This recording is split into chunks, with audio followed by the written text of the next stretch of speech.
Em nome do Pai, do Filho e do Espírito Santo. Amém. Amados irmãos e irmãs, é com muita alegria. Nós estamos aqui para juntos estudar e meditar a primeira leitura que a Igreja nos apresenta para o próximo domingo, em que nós celebramos o domingo da solenidade da Imaculada Conceição de Maria. O Evangelho deste domingo se encontra lá em Lucas, no capítulo 1, versículos de 26 até o 38. O famoso relato da anunciação do anjo Gabriel a Maria. Ele nos diz assim: Naquele tempo, no 6º mês, o anjo Gabriel foi enviado por Deus a uma cidade da Galiléia chamada Nazaré, a uma virgem prometida em casamento a um homem chamado José. Ele era descendente de Davi, e o nome da virgem era Maria. O anjo entrou onde ela estava e disse: Alegra-te, cheia de graça, o Senhor está contigo. Maria ficou perturbada com estas palavras e começou a pensar: qual seria o significado da saudação? O anjo então disse-lhe: Não tenhas medo, Maria, porque encontraste graça diante de Deus. Eis que conceberás, darás à luz um filho, a quem porás o nome de Jesus. Ele será grande, será chamado Filho do Altíssimo, e o Senhor lhe dará o trono de seu pai Davi. Ele reinará para sempre sobre os descendentes de Jacó, e o seu reino não terá fim. Maria perguntou ao anjo: Como acontecerá isso se eu não conheço homem algum? O anjo respondeu: O Espírito virá sobre ti, e o poder do Altíssimo te cobrirá com sua sombra. Por isso, o menino que vai nascer será chamado Santo, Filho de Deus. Também Isabel, tua parenta, concebeu um filho na velhice.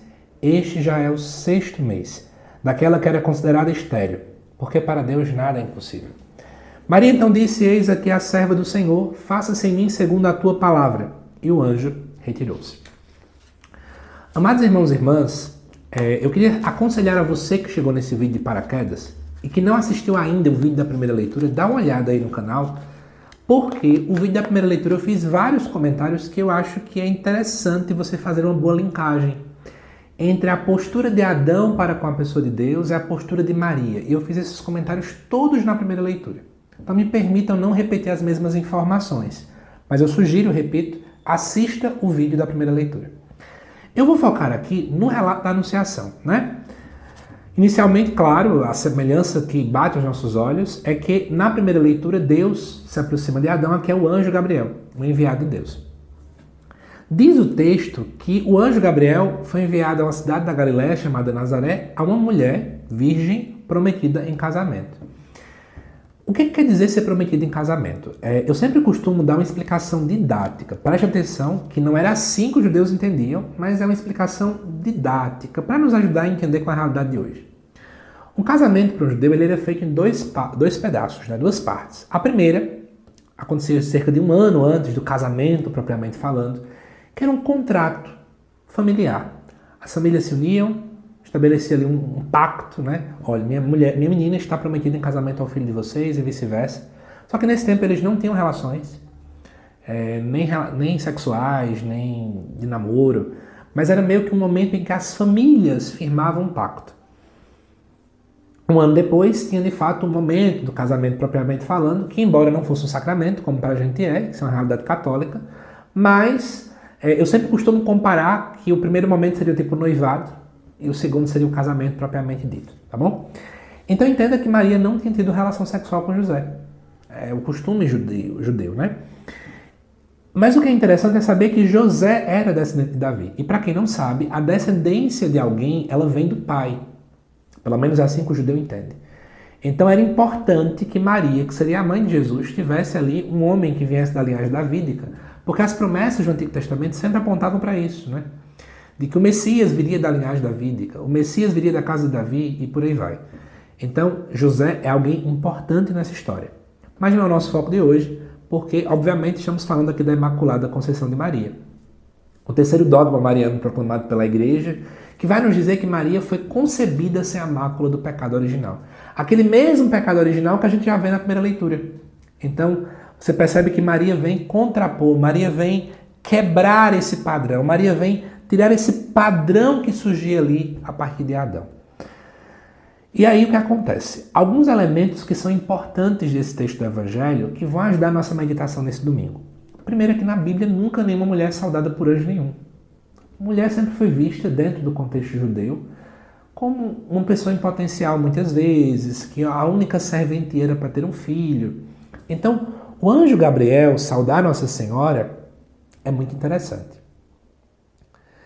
Inclusive, o Papa Francisco vai fazer um comentário que muitos santos da igreja vão dizer, de que o fato de que o anjo chamou Maria de cheia de graça já é apontando para que nela circunda a graça de Deus. Alguns até tentam ver aí algum elemento de que Maria não teria pecado por essa fala do anjo, mas eu não vou explorar essa expressão. O que é interessante é saber que diz o texto que o anjo entra onde Maria estava, no versículo 28, e ao entrar onde Maria estava, ele vai falar com ela isso. O anjo não procurou Maria em um local extraordinário, mas ele foi para a casa, um local ordinário. Cuidado, porque às vezes a gente acha que Deus só se revela nos grandes lugares. Eu preciso ir para um retiro para que Deus fale comigo. Eu preciso ir para a missa com fulano, porque com o padre de sempre eu não quero. Porque se eu não fizer com fulano, se não for fulano à frente do encontro, o encontro não funciona. Meu irmão, Deus se revela mais no ordinário do que a gente pode imaginar. Deus fala tanto conosco, somos nós quem procuramos, às vezes em locais não tão coerentes de buscar. O anjo procura Maria no ordinário. Eu fico pensando, né? Maria foi uma mulher que viveu seu ordinário na santidade. Foi mãe na santidade, foi filha na santidade, foi jovem na santidade. Sem precisar muitas estripulias de tudo isso, né? Ser santo no simples. Porque ser santo não é muita coisa. Entende? E aí o que acontece? Maria fica então perturbada, segundo o versículo 29. O motivo pelo qual Maria ficou perturbada, até hoje tem discussão teológica com isso. Tem alguns que acham que é porque Maria não compreendeu tudo do anjo, e está tudo bem, porque Maria é humana. Alguns vão também, inclusive, dizer que talvez seja porque Maria ficou com medo de ser honrada, e Maria não quer honras para ela. O que faz muito sentido porque, se você observar o Magnífica, Maria não fica se auto-honrando. Maria quer que o foco seja apenas em Deus. Independentemente de qualquer coisa, eu quero chamar a atenção de vocês que o anjo, no versículo 30, fala: Maria, não tenha medo, não. Eu fico imaginando, né? Ele percebeu nela algum traço de medo, então foi dizer: não tenha medo, não. Maria, então, talvez teve algum tipo de medo. Mas qual é a grande diferença? É a forma em que Maria lida com medo.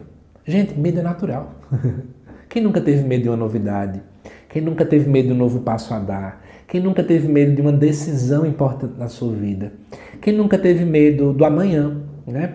Às vezes até meu Deus, o que é que Deus está querendo para mim diante disso? Surge um certo medo, um receio natural, faz parte da vida, é um mecanismo de proteção.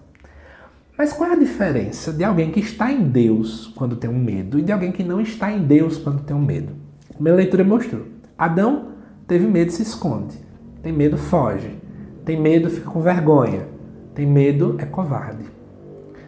A diferença é que Maria, ela entende que Deus é maior do que os nossos medos. Maria sabe disso. E a gente tem que entender. Eu tenho muitos medos também.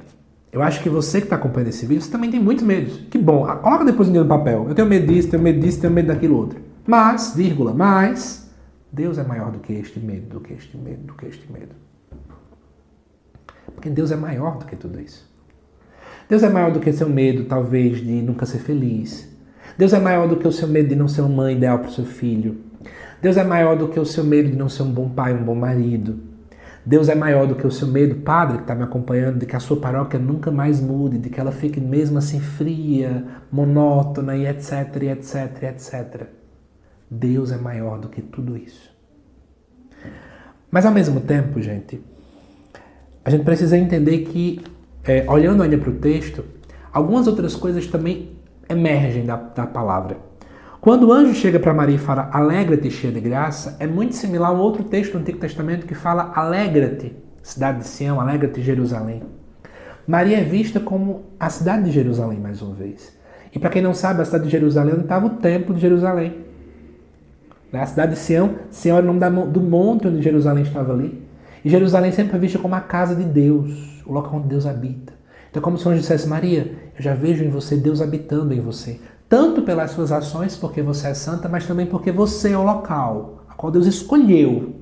Você é a mulher a qual Deus escolheu para gerar Jesus. Além disso também, fala no texto que o Espírito Santo te cobrirá com sua sombra. Para quem não lembra, a Arca da Aliança também era coberta por uma sombra, coberta por uma nuvem. essa dinâmica da manifestação do poder de Deus.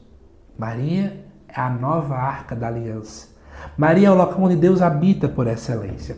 Também é interessante lembrar de um outro elemento que nos recorda do Antigo Testamento, que é perceber a esterilidade de Ana, ou melhor, de Sara, né? Sara, esposa de Abraão. E foi naquela dinâmica em que ela não podia ter filhos que Deus age. A mesma coisa aconteceu com Isabel. Você fica sentindo como se em Maria tivesse um grande compilado do Antigo Testamento. Coisas boas, coisas ruins são recordadas, mas o que importa é que Maria, ela toma uma atitude diferente de todo mundo do Antigo Testamento, sabe? Isso é muito bonito. Mas para terminar, eu trago aqui duas coisas para a gente finalizar esse vídeo, que vão te ajudar, melhor, vão ser três. Uma é esta que eu não anotei aqui. Eu quero te ajudar a viver melhor esse domingo. Para mim é uma solenidade incrível. Incrível. Primeira coisa é a resposta de Maria ao anjo, ao final de tudo. Ela vai dizer assim: eis aqui a serva ou escrava do Senhor, faça-se em mim segundo a tua palavra. O que é que Maria está dizendo aqui, né? Primeiro que Maria mostra um desejo ativo, atuante. Maria não quer ser uma mera espectadora da graça de Deus. Mas Maria, ela quer, na verdade, ela não quer ser apenas uma mera receptora, né, que recebe a graça, mas Maria quer atuar, por isso ela responde. Não é à toa que depois ela vai até a casa de Isabel. É uma grande característica de quem busca ser santo. Compreende que tem que fazer a sua parte. Tem até uma frase, eu acho que essa frase é de São José Maria Escrivá, não lembro, que vai dizer assim: faças tudo como se dependesse apenas de você, mas confie em Deus como se tudo dependesse dele. Maria faz isso muito bem. Mas é bonito pensar um pouco do que essa frase quer dizer. Vamos fazer uma visão poética. Maria se põe como um quadro, ou como uma carta, ou como uma tábua de escrever. E diz assim: Senhor, eu sou a tua tábua, eu sou o teu quadro, eu sou a tua folha. Escreva como o Senhor quiser. Com as letras que o Senhor quiser, com a cor que o Senhor quiser. Maria entendeu, muito cedo, que ser santo quer dizer nada mais nada menos do que lançar, jogar o lápis para que aquele que sabe escrever possa escrever. Isso é muito bonito. A solenidade do dia 8 nos convida também a sermos assim. Eu também quero ser um quadro pintado por Deus. Eu também quero ser alguém que a minha existência seja pintada por Deus. Eu também quero ser alguém que Deus venha lá, pinte, rabisque, apague, desfaça, refaça.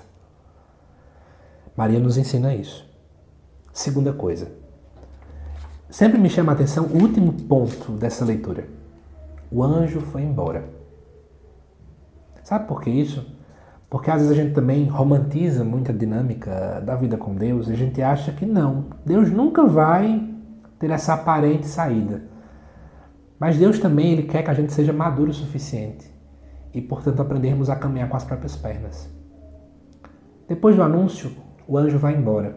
E agora chega o momento em que Maria, mulher firme, mulher de fé, mulher confiante em Deus, vai precisar pôr em prática a sua confiança.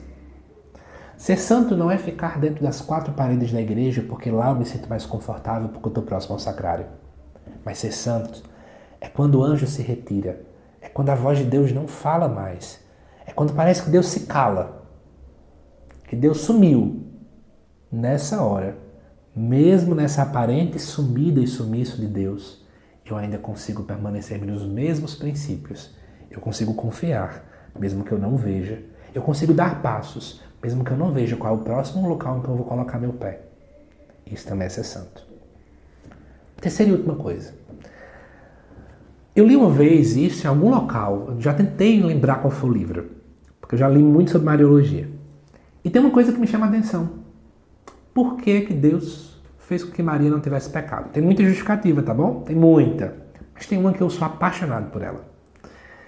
É que, na verdade, se pensarmos bem, uma pessoa que ela é santa, uma pessoa que não tem pecado, ela não vai ter aquele problema de Adão na primeira leitura, que fica jogando a culpa pro outro, que tem medo, que se esconde, que foge, que é covarde. Mas uma pessoa que é santa, ou é sim, ou é não, é não. Não tem como voltar atrás. Quando Deus preserva Maria do pecado original, um dos argumentos que eu já escutei, e para mim é muito plausível, É que Deus queria que o sim de Maria fosse o sim mais verdadeiro de toda a história. Fosse o sim mais decidido. Fosse o sim que nunca mais voltasse atrás. Maria não queria abortar Jesus. Porque o sim de alguém que está em Deus é um sim, sim. Não é um sim que ora se torna não, mas é um sim completamente sim. O sim de alguém que está em Deus é o sim que não vai se arrepender de ter dado um não, ou de ter dado um sim e vice-versa. Mas podemos pensar que o sim de Nossa Senhora foi o sim mais convicto. E é desse sim que nos trouxe Jesus. Por isso esse entrelaçar-se com o advento. Que possamos aprender com Maria. Maria, ensina-nos, mãe. Ensina. Vamos pedir isso a ela mesma. Maria, ensina-nos a dar um sim verídico, um sim verdadeiro, um sim permanente. Um sim que não seja dúbio. Chega de gente dúbia. Chega de gente de vida dupla. Queremos um sim de verdade, assim como foi o sim de Maria. Que Maria possa nos ensinar isso, não apenas hoje, mas durante todos os dias de nossas vidas. Que Deus te abençoe, amado irmão e irmã. Te aguardo nos próximos vídeos aqui do canal. Até mais.